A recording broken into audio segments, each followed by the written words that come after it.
pressure over the region will keep mainly dry and hot days across the Keystone State today and Thursday. With plenty of sunshine across the region, high temperatures this afternoon will range from the lower to mid-80s across the mountains to the upper 80s and lower.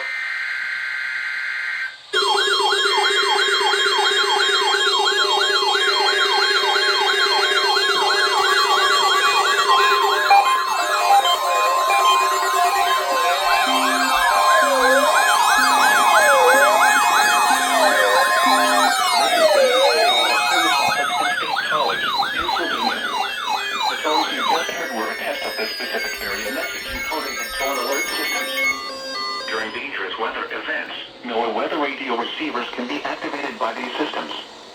A message with information about a watch or warning would follow. Tests of these systems are normally conducted by the National Weather Service between 11 a.m. and noon each Wednesday. If there is a threat of severe weather, the test may be postponed until the next good weather day. Repeating, this was a test of the specific area message encoding and tone alert systems.